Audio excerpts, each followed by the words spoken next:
Hi everybody, my name is Bruce. I'm the manager at the U-Haul in Coon Rapids, Minnesota. And my name is Lucy and I'm the general manager at the Blaine U-Haul location in Minnesota. Today we are going to install trailer wiring on a Chevy Cruze. In order to safely tow any utility trailer or U-Haul trailer, you must have working electrical. So we're going to give you an example of how to complete that install. You will need the tools seen here to complete this installation. Alright, the first thing you're going to do to get ready to install the wiring harness is open up the trunk, make sure it's cleared out, and we are going to remove this spare tire cover by just lifting up on this and pulling it out. And we'll set that to the side. Now that we've got the spare tire cover removed, we are going to remove the two push fasteners on the rear scuff panel. We have this nifty little tool here that will help us get them out. If you don't have this tool, then you can use a flathead screwdriver will work. Just be really careful because these are the only things that are holding them in there. And sometimes they can be a little bit complicated. So pop this out, which I just did that. I'll grab that later. And then pull this out without breaking it or losing it. And do the same thing on this side here. It's a little side pin that you can get in.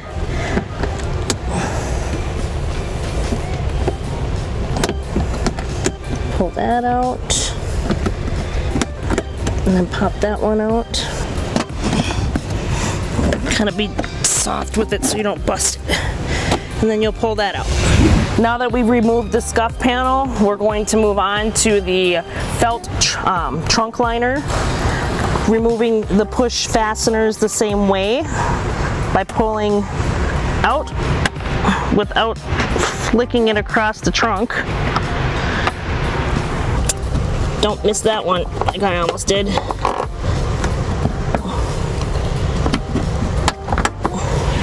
Alright, next thing is I'm using a Phillips screwdriver to remove the screw out of the cargo hook.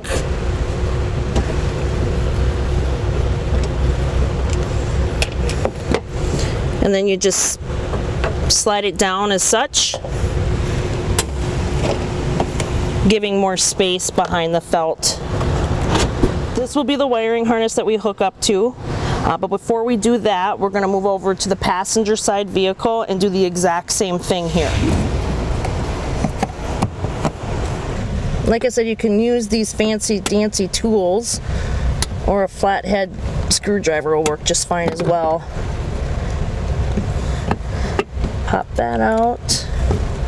You can get behind this one. Remove that.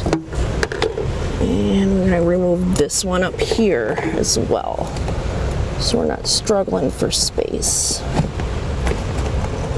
So now that we're got the push fasteners out on the passenger side, you can pull that out and get to the passenger side wiring harness. Alright, so I'm stepping in for Lucy and we're going to do the passenger side light harness. We're going to disconnect it. It's actually real easy. At least this one looks that easy.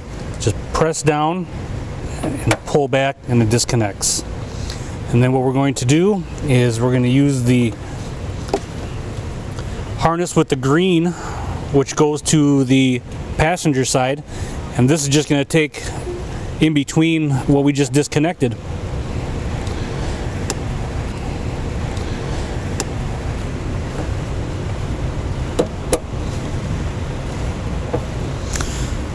And make sure your connections are tight. Alright, we've got our passenger side wiring connected. Just make sure it's nice and tight. And then we're going to run the green portion of the wire underneath that scuff plate and over to the driver's side.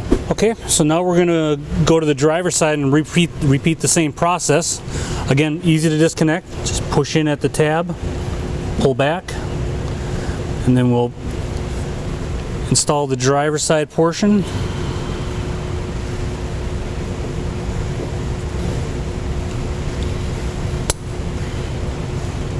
Make sure it's nice and snug.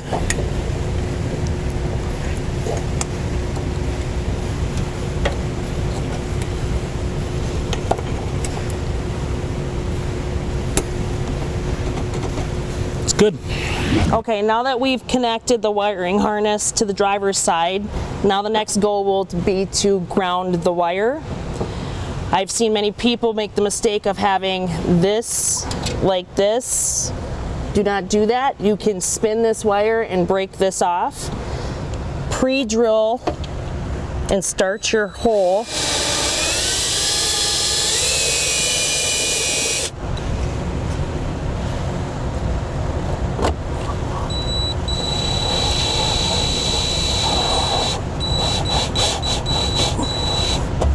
So then it makes that a simple install there. Okay, now that we're all done doing the wiring in the trunk, we're going to run the power wire from the back of the vehicle down the passenger side of the Chevy Cruze, and then we're going to connect it to the battery. Points to remember is once you get close to the rear end of the vehicle, you want to make sure you avoid any of these moving parts and any areas that get hot, such as the exhaust and the exhaust shield. So we want to avoid those areas as well. What I'm planning to do is I'm going to run the wiring on the brake lines, which go from the rear of the vehicle, and it runs down a good portion of this vehicle and stuff in a spot that's very applicable for us to go ahead and run the wire with.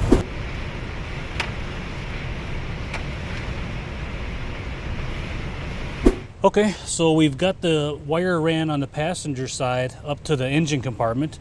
I'm going to go ahead and secure it to this brake line here, and I'm going to extend it across, and I'm going to come out right behind looks like a coolant reservoir.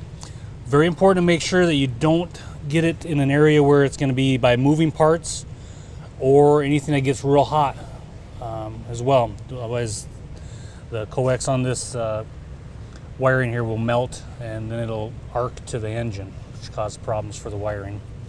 So I'm going to go ahead and secure these.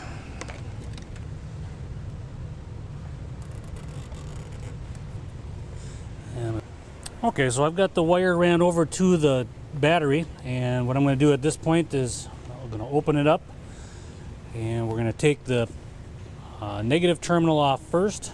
Then I'm going to go ahead and take the positive clamp nut and back that off so we can install the positive wire and fuse, inline fuse on the positive battery terminal.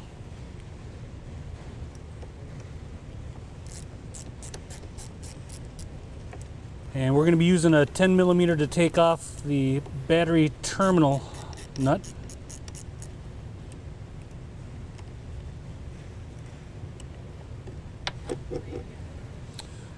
Alright. Use our butt connector, and I'm going to connect that up with the inline fuse.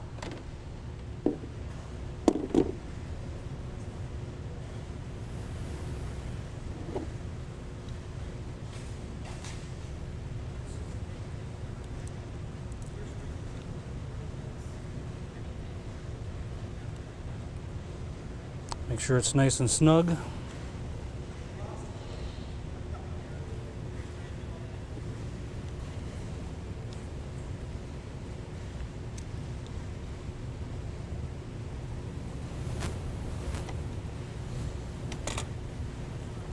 And we got a good connection.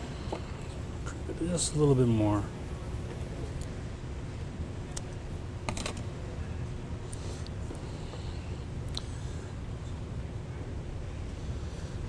And we got our wire connecting butt connector that will crimp together.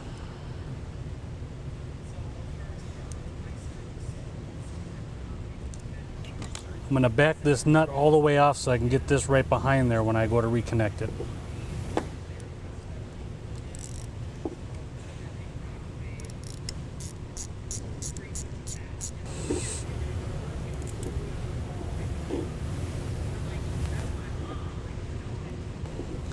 If you have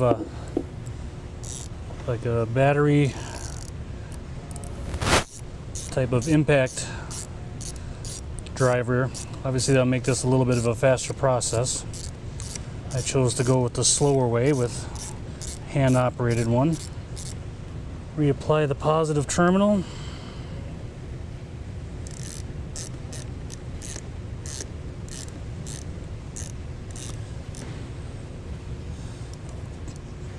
tighten it up.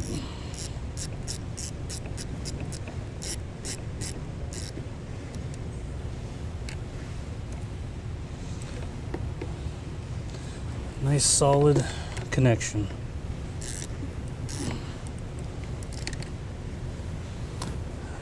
And then we can go ahead and reconnect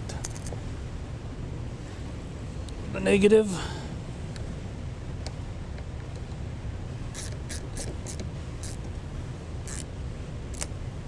Make sure there's no wiggle.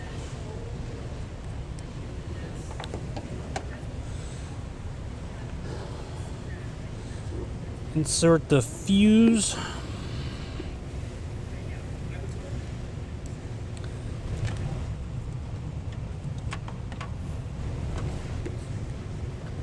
Now that we've got the fuse in there, we'll go ahead and clean it up underneath here. We'll zip tie some excess wire together so it has a nice clean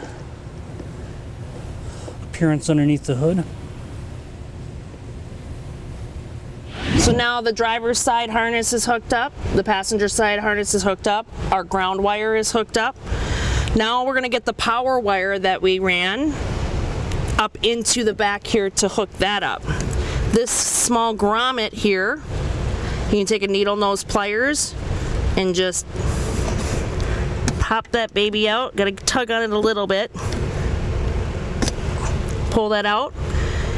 And then what we're going to do to keep a snug fit is we're just going to drill a little hole right in here. Some people cut them, just make a slice. I like to drill them because then the wire will push right through this grommet and it'll keep it snug around there. So you can hold it with the needle nose and then it'll make it nice and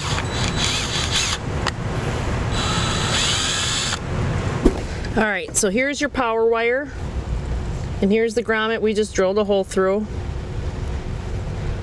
I'm going to push that power wire right through that hole that we drilled. I'm going to pull that wire, and I'm going to put this grommet right back where she belongs. See how nice and tight fit, snug around the power wire that is? And then this power wire, we will connect to the existing power wire on the harness. Take your wire strippers. Once you got the wire stripped, you use the heat shrink that comes with the wiring harness kit. You put that one end in there, push it really hard in there. Use your wire strippers to crimp that down. Now you take the power wire from the wiring harness, push it in there, strip that down. Being that it's wired inside, I don't worry too much about heating these up, but if it was an outside wiring, I would heat these up so it would shrink and I would tape this. But on the inside, I wouldn't worry about that. Nothing should get wet in here and shouldn't be any issues with that. The wiring harness comes with a piece of double sticky tape so you can mount the box so it's not flopping all over the back of the trunk. Wipe that, make sure any dust and stuff. It's kind of sometimes complicated to find a good spot for it. There's that one. And now we're going to put this back on the driver's side. Squeeze it in there a little bit. Get it up underneath.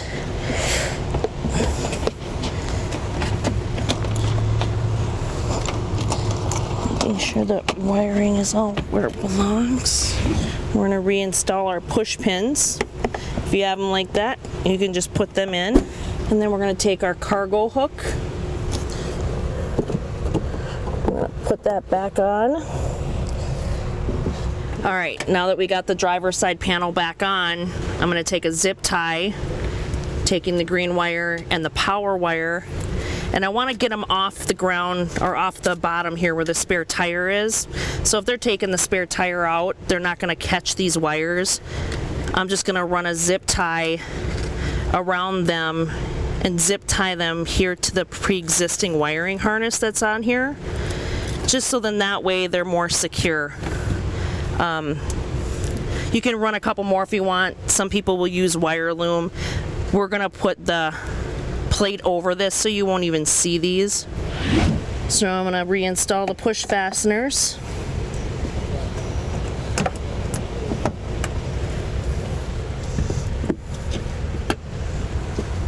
Now we got the driver's side panel, the passenger side panels all reinstalled. We got our power wire and our turn wire zip tied here to be more secure. We're going to take our panel, scuff plate, and we're going to reinstall it very, very carefully. And then we are going to reinstall the tire cover. Your wiring harness installed on your Chevy Cruze gives you enough length to pull it out from the trunk. You can close the trunk down on the lid, or down completely, as long as this harness does not get caught here. So it's perfectly protected and coated enough. When not in use, you can pick up your trunk tire cover and just throw it right in the back there and stow it away.